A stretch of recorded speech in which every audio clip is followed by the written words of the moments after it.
Welcome to This Organized Life. If you're a mom, wife, or coffee lover seeking advice on how to reduce clutter and reclaim time, look no further than your host, Lori Palau, founder of Simply Be Organized and author of Hot Mess, a practical guide to getting organized. For a lot of people, clutter is their dirty little secret, but it doesn't have to be. Each week, we will share practical tips, chat with experts, and provide strategies on how to keep you organized. I hope that by sharing our stories, you feel a little less alone and more empowered to tackle the areas that are holding you back. So let's get started.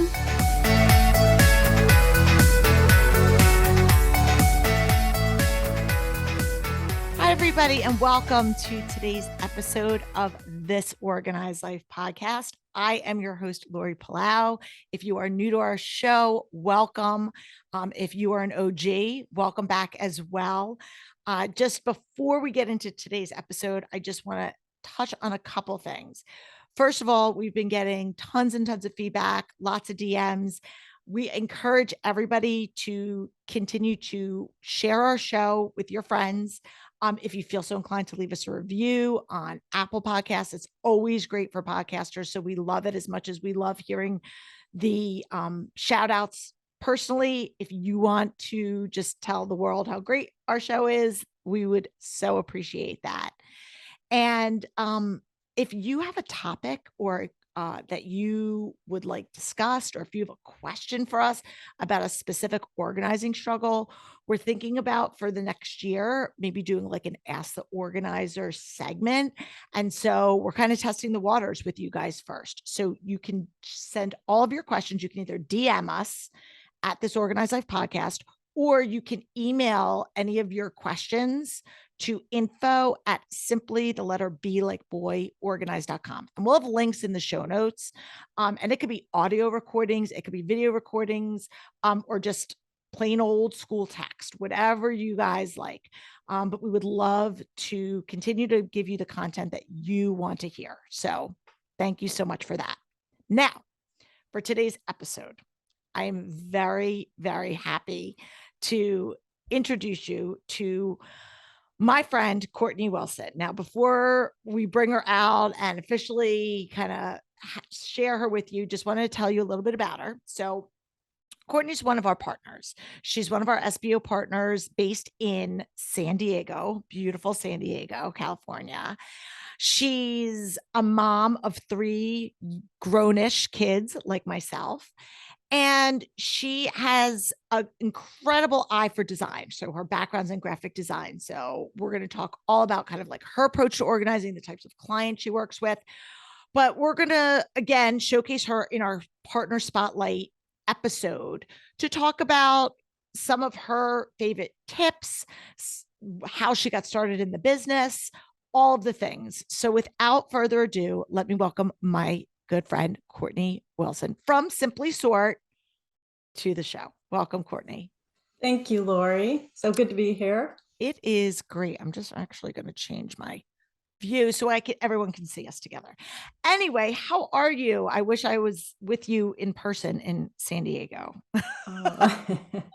I know I went to the beach a few days ago, and this time of year is so great because the tourists leave and the beach is not as crowded. It's just my favorite time of year. Yes. Yes. Oh my goodness. So I gave a very, very top line overview to our listeners, but in your own words, can you just tell everybody a little bit about who you are and obviously what you do? Sure. So I'm Courtney Wilson, Simpli Sort Organizing in San Diego. And I have 3 kids that 2 are in college and one's already graduated and working full time. So my kids are older. And I play pickleball, a lot of pickleball. I'm either organizing, taking care of my life, or playing pickleball. It's pretty much those 3 things. That is, I have friends that are like pickleball obsessed. Like that is. It's actually, I'm pretty sure it's addicting. It is. I used to be a big tennis player and I switched over. I mean, I'll still play tennis, but I definitely prefer pickleball. So how often, like how many days a week do you play pickleball? Probably 3 days. That's good. Nights. I play at night, but sometimes in the morning on the weekend, but well, you've earned it because you've raised the kids, you've done all the things. Now you have your evenings back to yourself. Yeah. And it's great because I get exercise in and social time and I'm outdoors, so it's just Yes. a great thing. Anyways, but I grew up in Arizona, so I have my Arizona background and mix that with my California life, and so Yeah. that's pretty much it. Now I mentioned briefly you have background in graphic design. So like just for people that are out there, I always like to give a snapshot. How long have you been professional organizing and what did you do in your life prior to that? Okay, so I have my BFA from Arizona State University and graphic design. So I worked in graphic design for years in that industry, but I had a lot of, odd jobs, how waitressing and all the different jobs that make us who we are.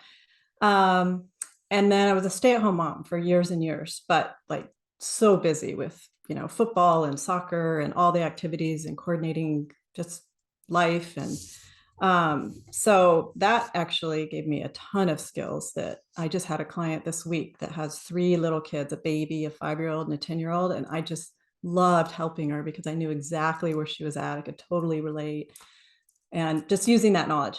I've also been a professional proofreader. So I did that from home when my kids were little. I do that at night.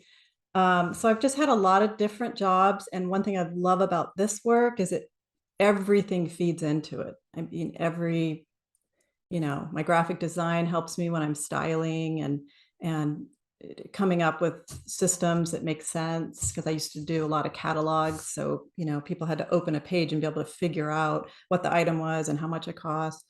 So I'm able to just mesh that with this organizing world. And of course, the mom job was a great because it's completely chaotic sometimes raising kids. So coming up with systems was key to my sanity.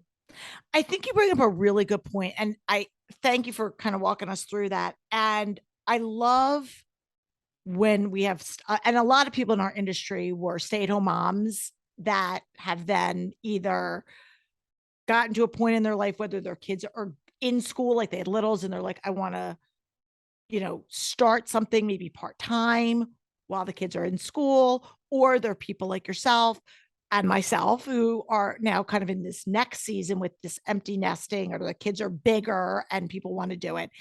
And I know that there's so many women out there that are feeling like lost in terms of what they can do because maybe they had a career decades ago, but then they took, a time to raise their families, which we all know what goes into that, the logistics between chauffeuring and organizing, like you said, doctor appointments, sports, schedules, like all of the things that we do that play into not just the organizing of spaces, but just time and calendars and all that.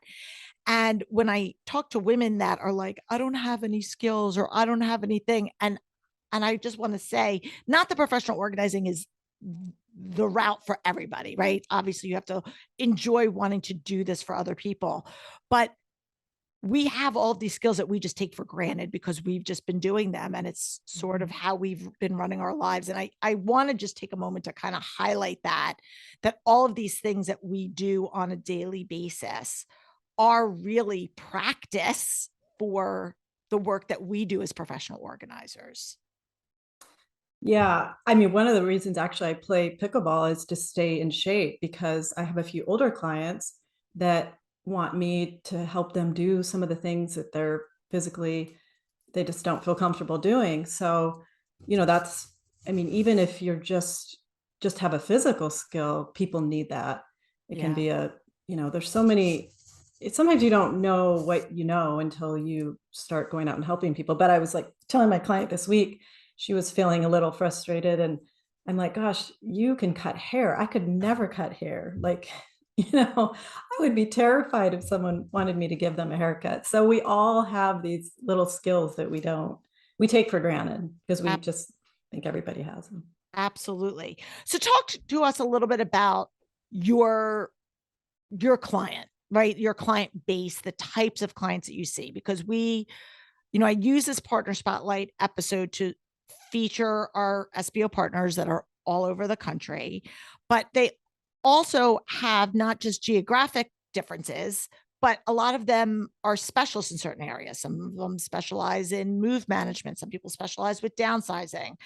Some people are more generalists. Where do you feel that your kind of your sweet spot is? So if anybody's out there in the San Diego area, maybe and is looking for a professional organizer, kind of what's your lane, so to speak?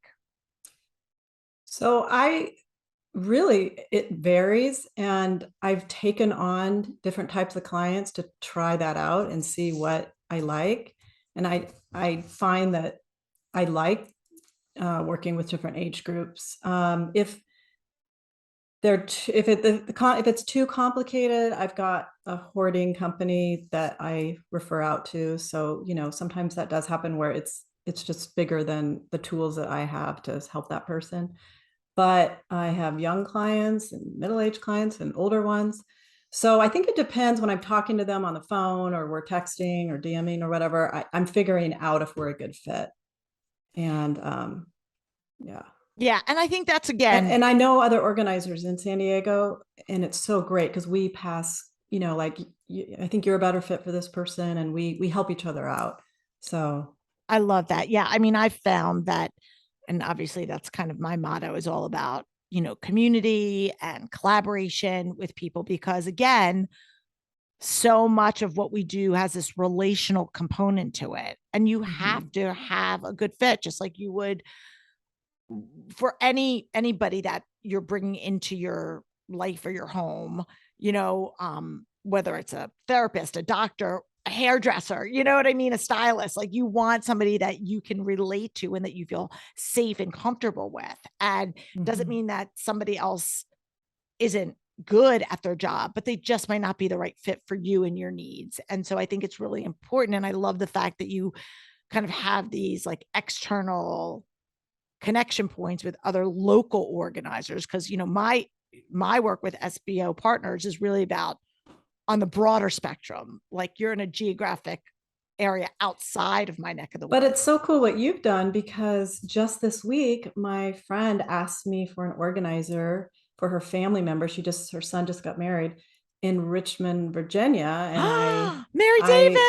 And I was able to give her Mary Davis's information. So it's so great that I know organizers across the country through, Instagram and the SBO network. And yeah, no, I think it's wonderful. So let's talk a little bit about kind of your process. Cause again, just like there are people that specialize in different areas and different types of clients, everyone's got their kind of unique style, their stamp, their signature, what they do. And ultimately, I think we all in the industry have a similar end game, right? We want people to be able to enjoy their spaces, feel good about their spaces, not be surrounded by clutter, have the aesthetic design that appeals to them, or whatever that looks like. But your approach to getting to that finish line might be slightly different than mine. So I'm always curious to hear what other people's methods are. So just kind of walk us through a little bit about how you approach the organizing project. So since I've been doing this for 4 years, the first couple of years were more part-time because I was getting started. The last couple of years, pretty much full-time. And I've learned that my biggest job in the beginning is to figure out what they want, because sometimes people just want things to be fixed for a certain event. And other times they want a system that is going to last them, that they can maintain.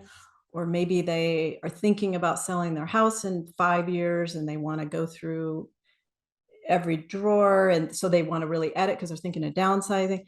So I'm figuring out what their goals are. So it's talking less and listening more, I've learned.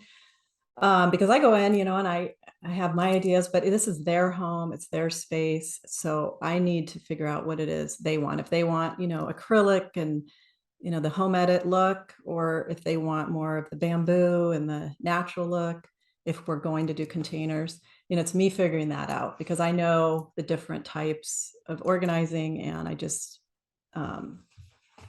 that's my job, is to help, because they're feeling scattered. They don't know where to start. They're feeling stuck. And my job is to sort of unwind that and figure out what direction, and help them figure out what goal direction we're going in. That's awesome. And I love that you said that, because it's funny. I was actually being interviewed earlier this week for a podcast, and the host was just asking me, and it wasn't an organizing show, but we were talking about organizing. And I said, the biggest thing I think that I could say is to listen to what people want. I think a lot of times people come in there, and the professional organizer feels this responsibility to come in there and solve this problem. But the mistake that a lot of people make is assuming what that solution is going to be. And you bring up a really good point, which goes to listening to what they want. Like, you might go in there and say, I want to do, let me redo your pantry and do all these, like you said, let me color code and Roy G. Biv this whole space. But that might not be what they're looking for. And so you're not really helping them by not listening. And so again, I love that you said that, really, that listening and finding out what are their goals, what is it that they're looking for, because it's less about what we want and more about what is it that they have this picture in their mind of why they called you and the solution that you're going to provide to them. And we have to make sure that aligns. So I love that you said that. I think raising kids kind of helped me with that too, because my 3 kids are all so different, and I had to figure out what would motivate each one. And so, they have different communication styles. So that helps me understand the different types of clients I have. Very much like the work that we do with the Enneagram here, Yeah. Yeah. We could talk about the Enneagram too. I forget. What's your type again? I actually, I test out as a 6, or an 8, but I'm almost tied with a 6. Yeah, I think we have to do a little bit deeper dive. And see, this is why I think 8 the tests. 6. Yeah. I don't know. Well, we can always talk about it, but again, offline. But again, I think it's really important to really look at what are your goals, what are your motivations. And it's true, parenting gives us a front row seat with that, for anybody who's out there who has kids and knows how one system and strategy that works for kid A does not work for kid B. Right. Yeah. Oh my gosh. Another thing I want to talk about is how you've grown your business in addition to your on-site organizing clients, which I've had a front row seat at, and I love it. Courtney's been one of the leader people in our group that has taken the Clutter Clinic program, our speaker series, and really incorporated that into your business model. And I'm wondering if you could just talk a little bit about that and kind of, give some backstory into what made you decide that speaking was something that you wanted to do and how that has kind of integrated with your on-site business. Yeah. I don't know why, sometimes I just push myself in directions that are uncomfortable because I feel like that's, trying to stay young.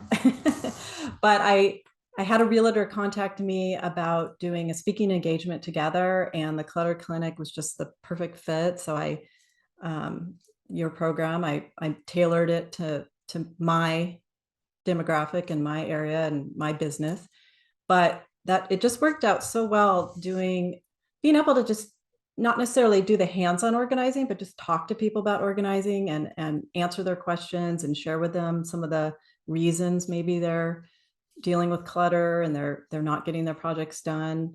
So a little bit like being a teacher. And then I just did another speaking engagement at Diego, this really cool high-rise downtown. Oh, that was that swanky where you sent me the pictures. You're like, look at where I'm speaking. And I was like, oh my gosh, I want to go there. But it was totally different because it's like young professionals. They're living, the places are super cool, but they're small because they're downtown. So, it's urban living. But it was just great to be able to talk to a smaller group and give them ideas. And I brought product, and I got some feedback from people afterwards that they just immediately were able to implement some of my, some of the ideas that I had. And so I think it inspires me because I always learn from people too. I learn from clients when I go in their homes, some of the things they're doing that are really smart. And I always tell them, and then I learn at the speaking engagements, the questions people ask, or, things they say. So I guess it's just another way to talk about organizing, inspire people, and keep me feeling fresh in the business, that I'm doing different types of things like this podcast and speaking and writing articles and then doing the hands-on organizing, which is the base of my business. I love it. And for anybody that's going, what is the Clutter Clinic? Just real quick for people that are new, Clutter Clinic is a speaker series that I started back, gosh, at this point, it's been almost 10 years. And it was a way for me locally to bring value and connect with people that weren't hiring me to come into their homes. It was another way for me to share strategies and messaging and inspiration to people that, whether it was a financial barrier that was preventing them from bringing me in their home, maybe they had feelings of guilt or shame or pride or something that they didn't want to, which again, there's no reason that anybody should feel that way, but we know that that's a reality for some people. And I wanted to make this information accessible. I wanted to make the knowledge and the tools accessible to everybody. And so I said, what if I create this like lunch and learn series, and you could just come and learn and ask questions in a, informal, fun, safe space environment. And it kind of took off. And so it was wonderful. And then as the partner program grew, I opened it up for our partners to be able to take part in it. And now they are delivering their own clutter clinics in their neighborhoods. So it's just wonderful for me to see the evolution of it and watch the other people all over kind of be able to hone their craft and share their messaging and multiple mediums, like you said, writing, speaking, hands-on podcasting, because I think, again, this information should be accessible for everybody. And I love that you are doing that and elevating your own business credibility in the process. Yeah. And it's fun. It mixes up, what I do. So, and I think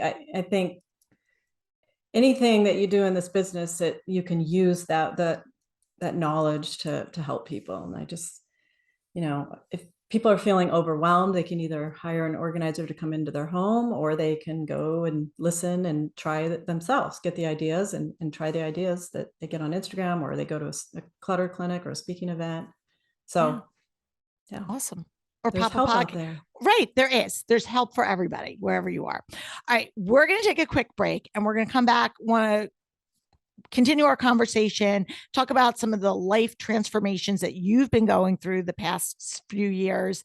And we're also going to share some of our own personal favorite tips for people out there. So sit tight.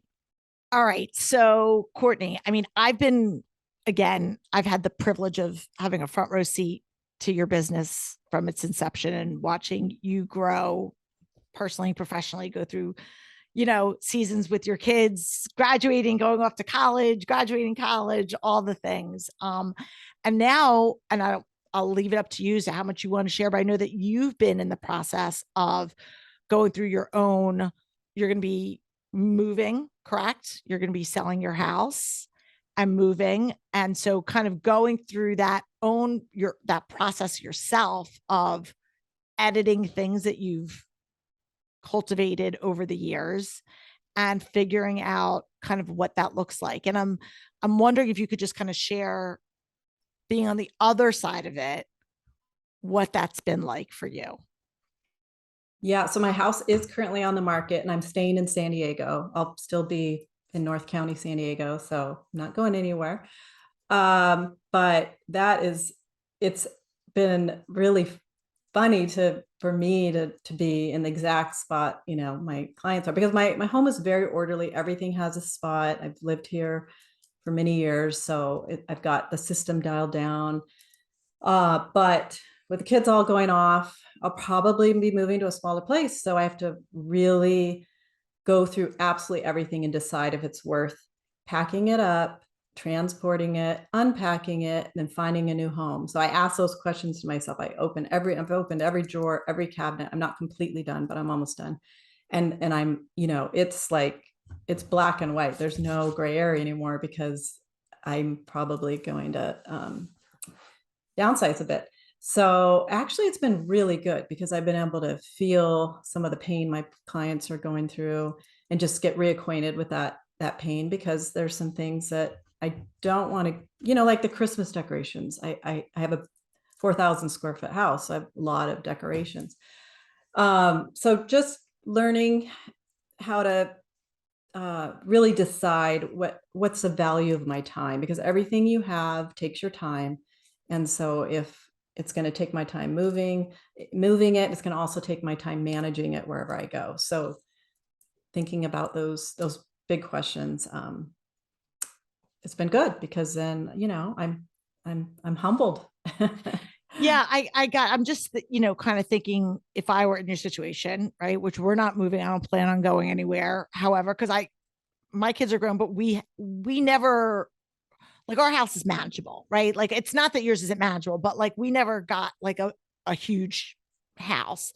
And so I feel like, oh, good. Like, now I don't have to downsize because I never upsized, right? We kind of kept our cozy house.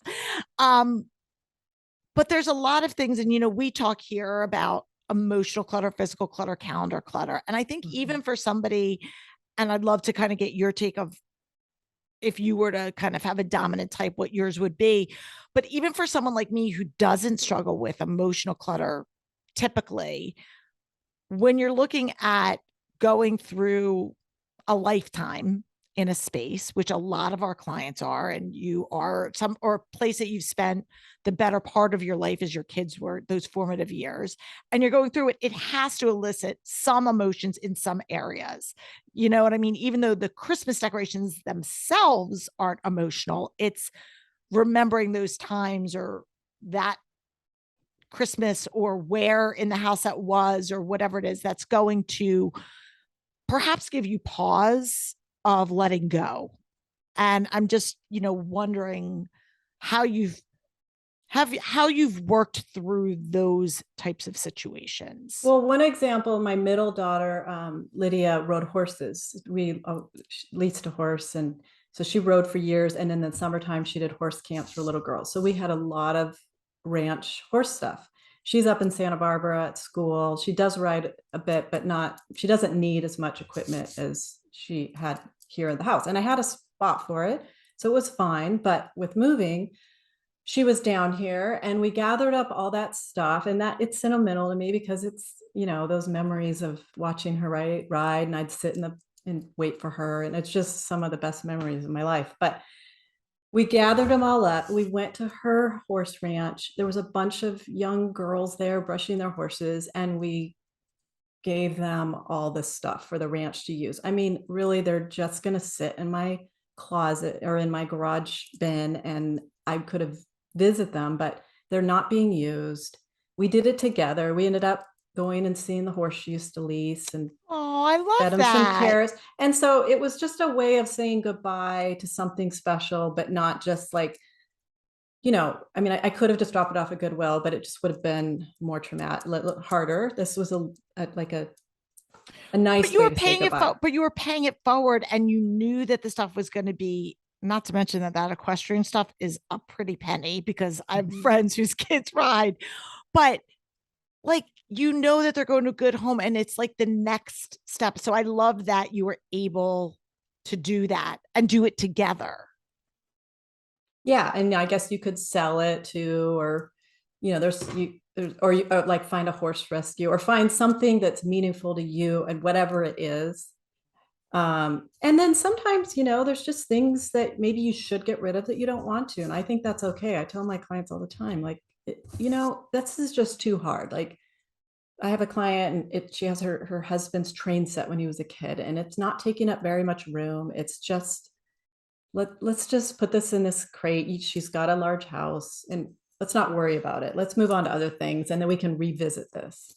So. Yeah, and absolutely. I think, you bring up a good point. I talk about this a lot, where if it's causing a pain point for whatever reason, if you are unable to, if a whole closet that you could be using is being kept with, memorabilia, maybe you want to revisit that. But if somebody if it's slowing down your day, if you can't, yes. yeah, right. I love that. Yes. If it's slowing down your day, then it might be something that you might want to give that, make a fast decision or a hard decision. But if you don't have to, but now you are trying to, if you're going to be downsizing, or as my friend Gail says, right sizing, because you're going to be right sizing for where you are. I like that. Thank she's- you. Tell Gail I like that. I will. That's what she says when she sold her house, because she had a huge house when her three boys were growing up. And then when they all went off to college and they had, beautiful acreage and whatever, and they said, we're gonna get a house that we don't need this big house or need this big property. We don't need it. So they moved to, it's a great 3-bedroom house. And she said, we right size because this is the right size for us. So wow. There you go. But your kitchen's not going to be as big. You're not going to have as much storage. You may come from a 3-car garage to a 2 or 1-car garage. Those are the things that, you're going to have to go, well, I can't necessarily keep as much. And so I guess, is your process going to be like, am I going to use this in the new house? Is it that kind of black and white, or how are you determining what you're going to be keeping and what you're going to be letting go of for the new space? So that's such a great question. That's a question that I use with my clients. It's not so much the space I'm going to have in my next house. I mean, that is a consideration, but it's mostly what's my life like now? Like I had a bin outside by the pool. I have a pretty big backyard for San Diego, especially, filled with pool toys. Well, I don't have kids swimming. If they do, they're kind of laying out, they're home for, a week or so. So I'm looking at things, is this serving my life now? Or is this my old life and I'm just holding on to it because I have the space?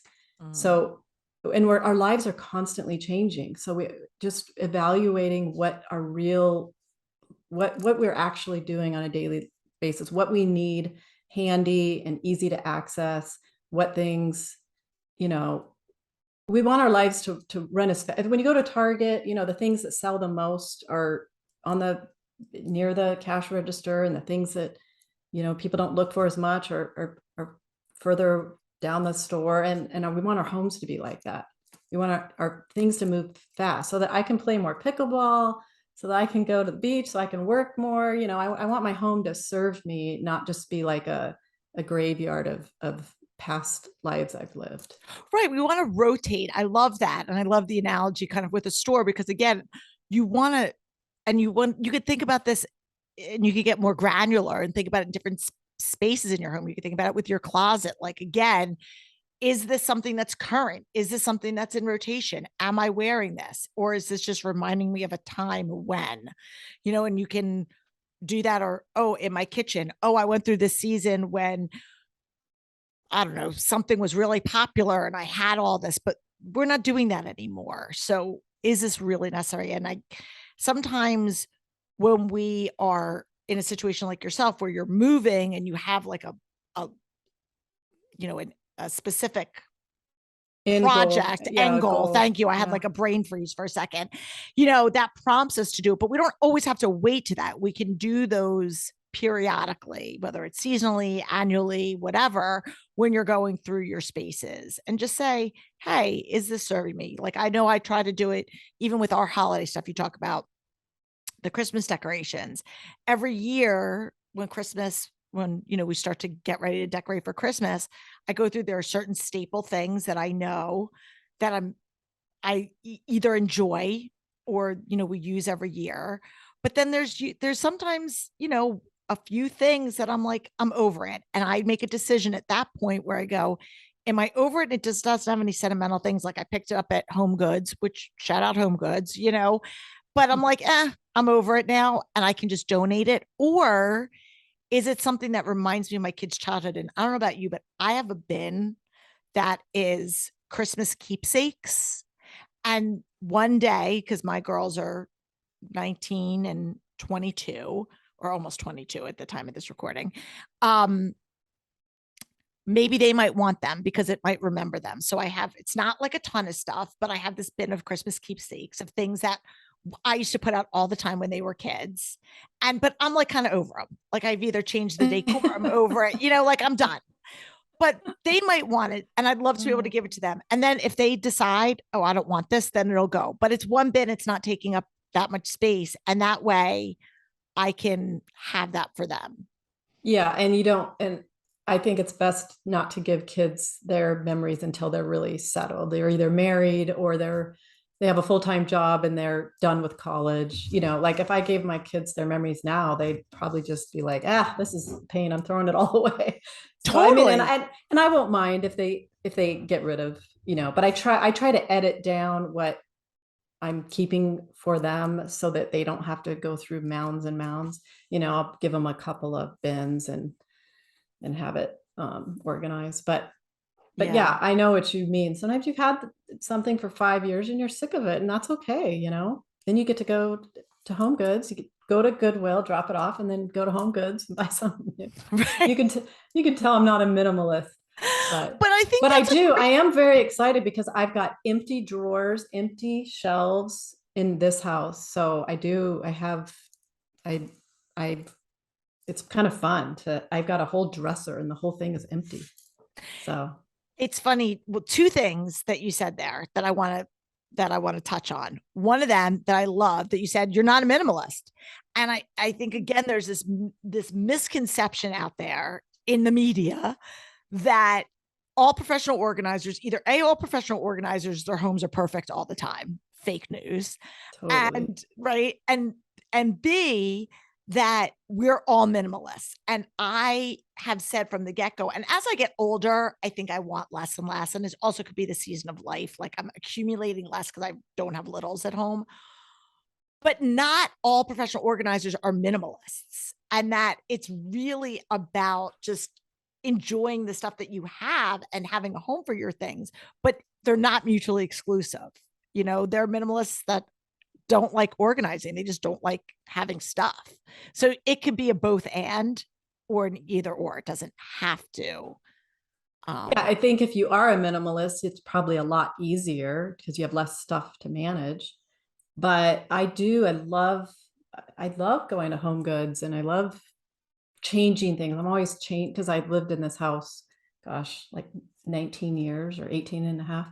So I'm changing things all the time. But I have to, if you're going to put a new picture up, you got to get rid of the old one. I'll either donate it or give it to a friend or take it to the consignment store. I love going to the consignment stores. So it's just, it's getting rid of the old. You can't just bring home and fill and not also have an exit, Yeah. So absolutely. No, I agree. Oh crap. What was your other thing? You said something else that I was like, I wanted to talk about being a minimalist, about liking stuff. Oh, I know what it was. I remember. You said the open or empty drawers that you have, and you love that. And it's funny because a lot of times, so if you're out there listening and you're used to having every drawer filled and every cabinet, closet filled from top to bottom, and then you start going through the editing process, whether you're moving or you're just going through the editing process, and all of a sudden you realize, now I have all of this white space. That can be very shocking to people. Like I've had clients, I don't know if you've experienced this, but I've had clients go, well, what am I going to put there? Like if they are able to edit and they're just like, they have 2 extra shelves or space to move their stuff. And the immediate knee-jerk reaction is I have to backfill that, because if I have a space, it has to be filled. And it's shifting that mindset of going, okay, we can have that margin and that white space in our homes, as well as the importance of saying we want to have that margin in our lives. It's okay to have that in our spaces too. Yeah.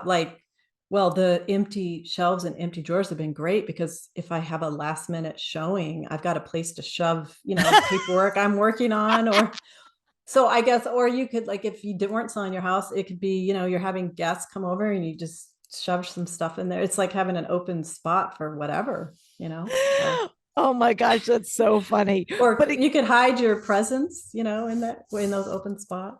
But right. I think, when you look at a piece of paper, it has margin. We don't write, and so our lives should have some margin too. I just like having some margin, some breathing space, not having everything overflowing. And so, Yeah, I love it. All right, let's give the listeners some tips. Okay. So we are right now right when we're recording it, it's kids are going back to school. And with the time this airs, kids are going to be probably, depending on where you live, 1 month, 2 months into the swing of things. So hopefully, fingers crossed, moms, your kids and dads, your kids are getting into some sort of routine. But what are some of your favorite tips for parents or kids, specifically as they're trying to navigate life back with school and activities and all the things?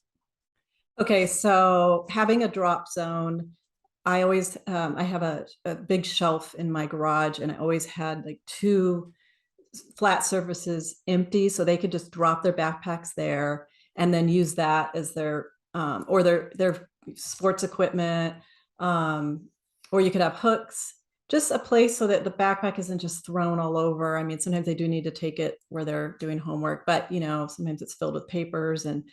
And then I always had like a basket that, if they needed me to sign something or they needed me to see something, they throw it in that basket, and I go through that basket every night, and it's signed and it's done. And then, we had a system. So the morning they weren't rushing and giving me these things because they know that they were supposed to put it in the basket at night. I mean, of course, like last minute, sometimes things happen. So there's no perfect system, but you do the best you can. But if you put your kids on a system, then they know how it works. I mean, they have systems at school, but they also need to have a system at home. So you're not just like scattered and, um, putting $10 for the school supplies that they need, dealing with it in the morning. You're dealing with as much as you can at night. And then when you're picking up kids, having snacks and drinks for them just helps so much when they're grumpy and oh my gosh, that hangry after school when they come and they just want to unload on you. So that was, especially with my son, that was really helpful. And then I actually asked some of my girlfriends, we all have older kids, and she said making a list, because her kids go between two homes.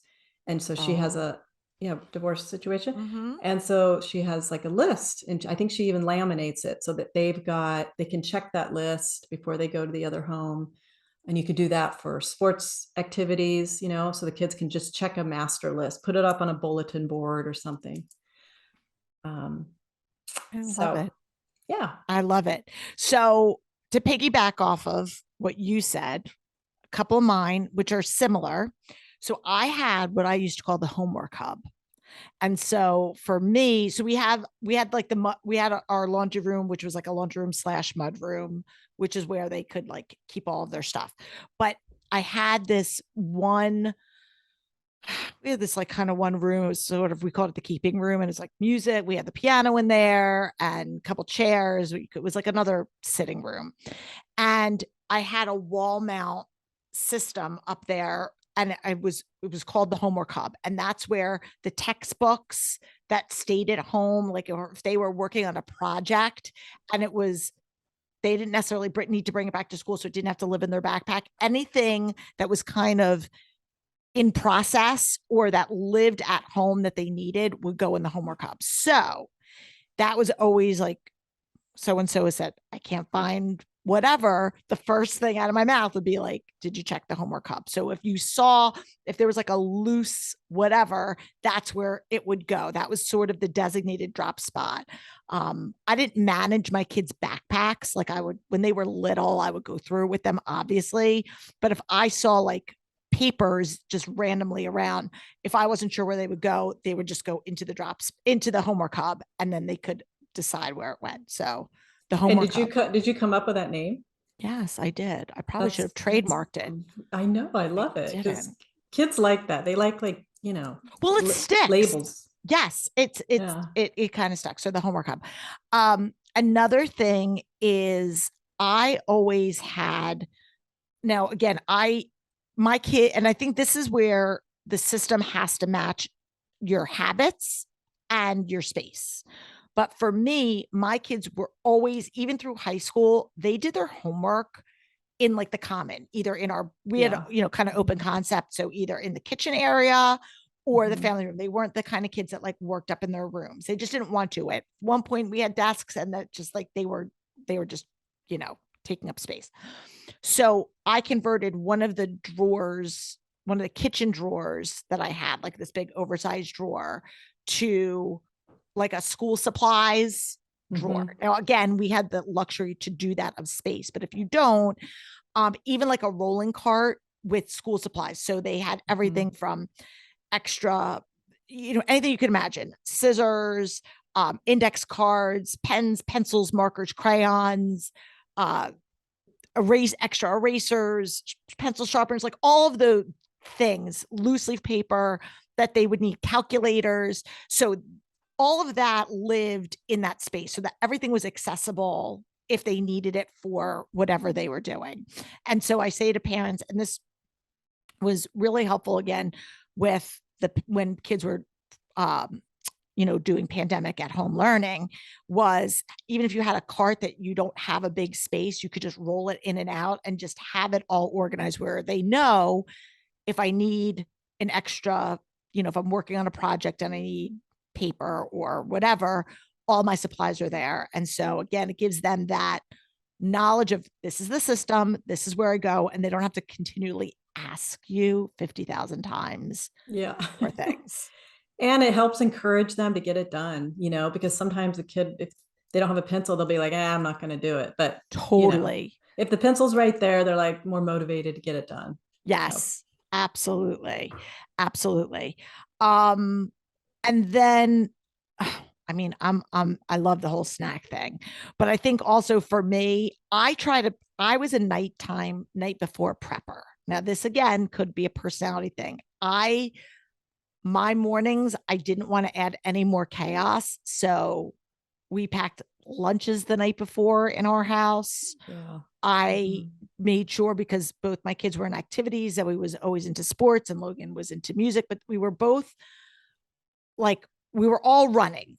And even though I was tired at night, sometimes from the running, it always helped me to just push through that and say, Mhm. okay, I'm gonna, even though I'm tired, and the path of least resistance would be like procrastinate and push it off and say, I'll just make lunches in the morning, or we'll just prep your uniform in the morning. I was always grateful the next day that I Mhm. powered through and did that the night before. Yeah, and I found that to be really that, because I did the same thing, and that really works with my business too. I packed my car the night before, the day, but the evening before, so that that morning, inevitably something comes up, and I've got to be at a client's house, and that way all those, because I have different things I bring depending on the job, what type of client that their needs are. So just that skill of packing, helping the kids get ready for the next day, I transferred to my organizing business. Oh, absolutely. Absolutely. And then the final thing, which again, piggybacking off of your checklist, which I love because I'm a big checklist person. And I've talked about this before on the show, but it's worth repeating, is, the same routine things happen: making your bed, brushing your teeth, getting your dress, what all the things. But as parents, we oftentimes sound like a broken record and are repeating ourselves over and over again. And for me, especially with my younger daughter who had ADD and was constantly forgetting things, we had an upstairs checklist and a downstairs checklist. And Mm. it would, instead of me going down roll call of the 10 things, did you do this, and this? I would just say, remember to look at your checklist and go through it Yes. before you come downstairs. Yeah. And that eliminated a lot of rushing, yelling, forgetfulness, all of the things. And we had a nighttime one too before she would go upstairs. So we had one on both ends.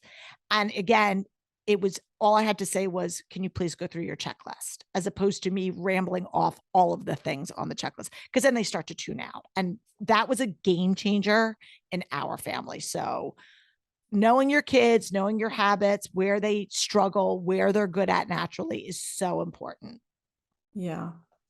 Yeah. And my kids were teens, they did not want me organizing or I'm like, I have to go find people because my kids are like firing me. But I made these sorting signs, which I showed you before. Oh, And yes. I would give them these signs. I actually just set up an Etsy shop so people can Oh my order gosh. them if they want. Show them again for everyone that's But on YouTube. Just I would hand them these signs, and I've got like 8 different categories, but I would usually just give them.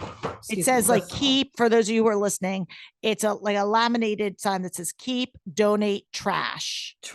And you could also do, I think I gave him the recycle one too. Right. And I would say, hey, especially my son, I'd give him these signs. I go, look, your dresser is just like, things are overflowing. You need to go through it. And then we're going to go get In-N-Out burger. And like, he would do anything for an In-N-Out burger. So, and then he would go through and make the piles. And I usually took care of taking the donations and, yeah, but he made the decisions, which was the biggest thing. You just had to, and I didn't have to stand there. They would just have the signs to make the piles. So I do that, help do that with my client too, because sometimes it's good to have to organize, but also have a visual, like your list. Yeah, you have a visual list that's helping you. So this is a visual way of saying, oh, that's the trash pile, or that's the recycle pile. Oh my gosh. Well, this is a perfect time to segue before we take our last break. I was going to say, here, tell our listeners where they can find you. And now this Etsy store, which I was today years old when I found out about it, what is on it and how do people find it? And we'll, of course, link to all of it in our show notes, but tell everybody where they can connect up with you. So I have a website, simplisort.com. And it's simply with an I. Yeah, simply with an I. And then Instagram at Simpli Sort, and I'm always putting stuff on there. That's fun. And then I just set up this little Etsy shop. I actually had my a college kid put it together for me, so I don't really know how to do it either. That's awesome. It's just kind of fun.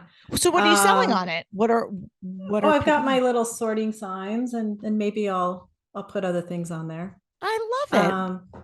Yeah, so that's pretty much it. My phone number's on my website, and all right. Well, we're anything organizing and anything time saving, organizing. I kind of consider myself a time saver too. Like I want to help people not waste so much time or feel burdened, with the weight of not feeling like their life is streamlined. So right. We don't want your stuff to slow you down. Right. Yeah. Nobody wants that. Time goes quick enough as it is. All right. We're going to take one more quick break. Then we'll be back. We're going to come back and put you in the hot seat for our hot mess minute. So sit tight. All right, Courtney. So this has been fun. Obviously I could talk to you all day about organizing and kids and all the things. But we're going to tie this up with a nice neat bow. So as you know, because you're a longtime listener of the show, we always ask our guests a few questions because you're inspiring. We want to know what inspires you, but we're going to put a little bit of a different spin on it. So normally we ask our guests kind of what books they're reading that inspire them. But during our organizer series, we're asking what product you are loving that is something that has been kind of like a go-to for you. Okay, so I was just doing a bathroom organizing project, and I just love these bamboo drawer containers. Love them. They also stack, so it just looked so pretty in her bathroom. Do you stack them a lot? Because I know they do stack, but I don't tend to do that a lot. She had some deep drawers, so we did do some stacking, but just looked really pretty. I hadn't used those in a while. And then if you've got kids home for the summer, chip clips are just so great for just keeping, just doing quick roll. And I taught my kids to do it, so they know to roll and just so it's not just like this open bag. And we live It gets you know, stale and things get gross. stale and they just look nicer. And I'll just throw one more little quick thing, Yeah, but no, go this for it. timer cube is so great. Like if I have something I That's so really don't want to do, cute. I put it on for like, 20 minutes and then it times me. And it's just kind of a fun little way to motivate me to It's do. like a modern day, like timer, but I Yeah. love that. So if you put it, whatever time, this is the 20 minutes, you put it up and it starts going. But it's Oh just my, kind of fun. I think this would be great to do with kids when they're doing homework to that is motivate them. awesome. Oh my gosh. Well, Yeah. we're definitely going to link to all of those things I that's got it at Staples, but I have seen it on Amazon and they come in different colors too. all right. So All right. Well, there you go, Staples. You just got some free advertising right there. So we'll make sure that we link to all that. And then, of course, we ask all of our guests in every series, in this season of your life, where do you feel the most organized and where do you feel like a little bit of a hot mess? right now, I had my whole master suite, bathroom, master closet repainted. So I had to take every single thing out of my closet. And my closet was already organized, but taking every single thing out and knowing you're moving and then putting it back in was so great because I just dialed it in even more. So my master closet, of course, I got rid of some things. Um, just feels really fresh and even better. So if you have an area, take everything out because it just forces you to actually touch it before you put it back in. So my master closet would be right now where I feel just really happy when I get ready. It's like, oh, I'm so glad that I did this. Hot mess. I have too many files on my computer. If you have a Mac, you can go into the Finder icon and then it shows you every single thing on your computer. And I've just been going through and just deleting. I've got, some of my kids' report cards still on there or reports they did. And I just had too much. So anyways, the Finder, I was talking to a Mac tech guy, or actually a tech gal, why do you say guy?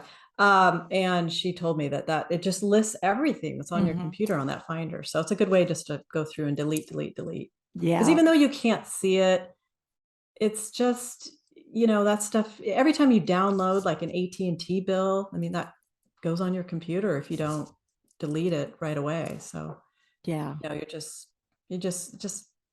keeps your the invisible control. clutter of digital. That's what I say. Yes. Well, thank you. And thank you for all of these incredible tips. And I, again, thoroughly enjoyed our conversation. I know that everyone out there is going to be getting value from this. If you're in the San Diego area and you're looking for an organizer, hit Courtney up, telling you she's the best. You can find her, which again, we'll link to everything on our show notes.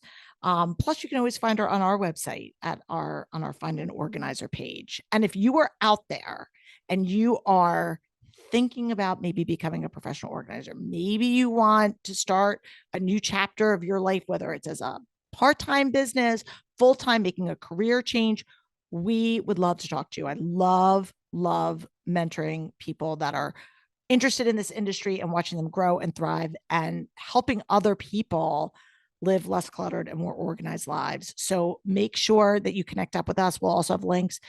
You can schedule some time on my calendar to talk to me about our partner program because it's just something that has just been such a great, like Courtney said, she learned from her clients. I learned from our partners, and it's just been great to watch us grow over the past few years. And thank you out there for tuning in this week and every week for this Organized Life podcast. And until next week, I'm Lori Palau. Peace out. Thanks for tuning in. If you like this episode, please spread the love and share it with your friends. And if this is your first time joining us, make sure to click the subscribe button wherever you are listening so you never miss an episode. And while you're there, please leave us a review so other people know that our show is worth the listen. You can also find us on YouTube and Instagram at This Organized Life Podcast. And if you'd like to connect with us, you can head on over to our website at simply the letter B like boy organized.com, which is filled with tons of resources, including free downloads, checklists, links to our amazing organizing partners, and all of our digital offerings. I'll see you next week for another episode of This Organized Life.